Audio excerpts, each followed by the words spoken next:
यहाँ आपको याद दिला दूँ कि बीते 14 अगस्त को हमने आपसे बात की थी 11 मुखी रुद्राक्ष की, और आज हम उसी कड़ी में बात करेंगे 12 मुखी रुद्राक्ष की।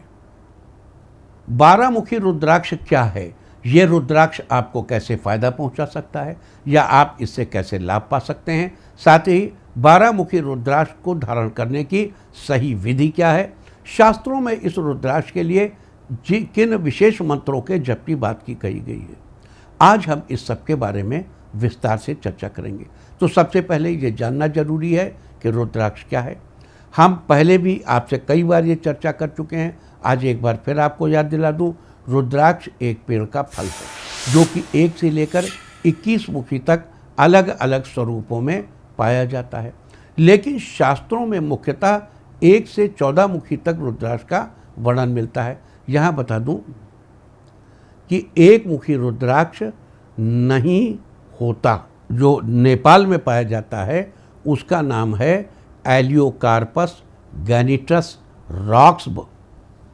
अब ये बाजार में जो ये चंद्राकार 1 मुखी मिलता है इसका नाम है एलियोकार्पस गैनिटस ट्यूबरकुलेटस। तो ये रुद्राक्ष नहीं है, रुद्राक्ष जैसे दिखने वाले एक पेड़ का फल है। जो इंडोनेशियाई दाने हैं उनमें 1 मुखी मिल जाते हैं, लेकिन नेपाली दानों में 1 मुखी विशुद्ध रूप से नहीं मिलता। अब 1 मुखी के नाम पे क्या मिलता है, जैसे एक रुद्राक्ष है उसी के ऊपर दूसरा रुद्राक्ष आ गया, और जो दूसरा रुद्राक्ष है उसमें एक नली भी बनी हुई, मतलब छेद भी है प्राकृतिक, और कभी कभी झटका देने पे इससे अलग भी हो जाता है।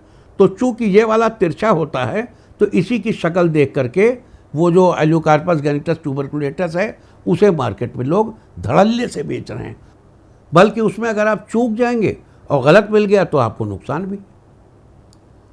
तो जो 1 से 21 मुखी की बात की जाती है, बात होनी चाहिए 2 से 21 मुखी, क्योंकि 1 मुखी रुद्राक्ष का स्वामी सूर्य है, ये सारा लिटरेचर अवेलेबल है, लेकिन 1 मुखी रुद्राक्ष नेपाल में दिखाई नहीं देता।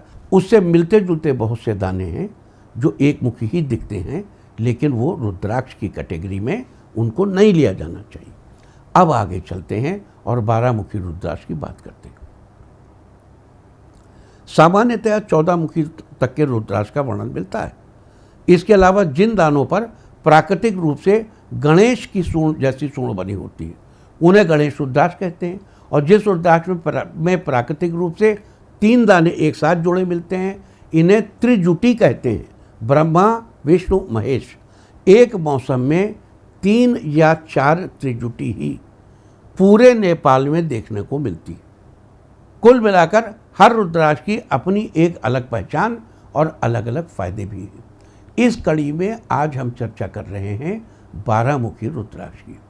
जैसा कि हमने अभी चर्चा की, हर रुद्राक्ष की अपनी एक पहचान होती है। रुद्राक्ष को उसमें पड़ी धारियों के आधार पर पहचाना जाता है। बीच में ये बड़ी गलतफहमी थी कि वो डेंटिस्ट जो जिससे रुद्राक्ष वो कराते हैं एक्सरे, उससे एक्सरे करा लीजिए या सामान्य एक्सरे करा लीजिए तो उनके अंदर उतने दाने होने चाहिए, 12 दाने होने चाहिए। लेकिन अब अनुभव में आया है कि ज़रूरी नहीं कि 12 दाने मिले, किसी में 11 दाने भी हो सकते हैं और किसी में 13 दाने भी हो सकते हैं। लाइनें 12 ही होंगी। ये जो 12 पंक्तियां बनी होती हैं, 12 लाइनें होती हैं, इसको 12 मुखी रुद्राक्ष कहते हैं। इसका संबंध सूर्यदेव से बताया गया। अब देखो, 1 मुखी का भी सूर्यदेव से बताया गया, 12 मुखी सफिशिएंटली अवेलेबल है। जिनको सूर्य की समस्या है वो 12 मुखी पहने। सूर्य तेजस्विता से रिलेट करता है, आपकी चक्षु से रिलेट करता है, दुनिया को देखने की जो रोशनी है आपकी आंखों से रिलेट करता है, आपकी आंखों की पावर से रिलेट करता है, आपके विवेक को रिलेट करता है, आपके आत्म तत्व को रिलेट करता है, आपकी आत्मा में कितना जोर है, कितना बल है, आपकी आत्मा आपको गलत दिशा में देखने के लिए से कितना रोकती है, आपको गलत दिशा में जाने नहीं देती। ये आपके सूर्य पर निर्भर करता है। लेकिन अगर सूर्य किसी का कमज़ोर है तो उसे 12 मुखी रुद्राक्ष अवश्य धारण करना चाहिए। इसके अलावा जिनका कॉन्स्टिट्यूशन ही सूर्य है उत्तरा फाल्गुनी, उत्तराषाढ़ा या कृत्तिका नक्षत्र में जन्म लेने वाले लोग, या जिनका भाग्येश सूर्य है, नवमेश जिनका सूर्य है, जिनका लग्नेश सूर्य है, जिनका पंचमेश सूर्य है, उन्हें अवश्य 12 मुखी रुद्राक्ष पहनना चाहिए। तो ये सारी चर्चा थी 12 मुखी रुद्राक्ष से जुड़े विभिन्न मुद्दों पर। और अब चर्चा करते हैं, इस रुद्राक्ष को धारण करने से पहले गंगा जल या शुद्ध जल से स्नान कराएं, फिर उस पर थोड़ा सा चंदन घिस कर लगाएं, फिर रुद्राक्ष को धूप दिखाइए, एक सफ़ेद फूल चढ़ाएं, फिर शिवलिंग या शिव जी की फोटो से मूर्ति का स्पर्श कराकर ओम नमः शिवाय मंत्र का कम से कम 11 बार जप करें। वैसे विभिन्न शास्त्रों में 12 मुखी रुद्राक्ष के लिए अलग अलग मंत्रों का उल्लेख किया गया है। शिव पुराण के अनुसार ओम क्रौं क्षौं रौं नमः इस मंत्र का जप करना चाहिए। मंत्र महारणों के अनुसार ओम ह्रूं ह्रीं नमः। पद्म पुराण के अनुसार ओम ह्रीं, इसके अलावा महामृत्युंजय मंत्र ओम हौं जूं सह त्र्यंबकम यजामहे सुगंधिम पुष्टिवर्धनम उर्वारुकमेव बंधनान् मृत्युर्मुक्षीयमामृतात्। इसके अलावा ओम अघोरेभ्यो घोरेभ्यो घोर घोरतरेभ्यः सर्वेभ्यो सर्वेभ्यो नमस्ते अस्तु रुद्ररूपेभ्यः। इस प्रकार विधि पूर्वक रुद्राक्ष की पूजा करके आप उसे धारण कर सकते हैं।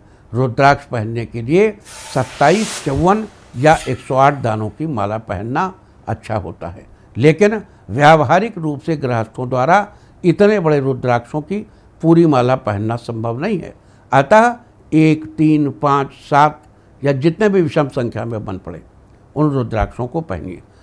32 रुद्रदाने की माला बड़ी ही शुभद मानी गई है।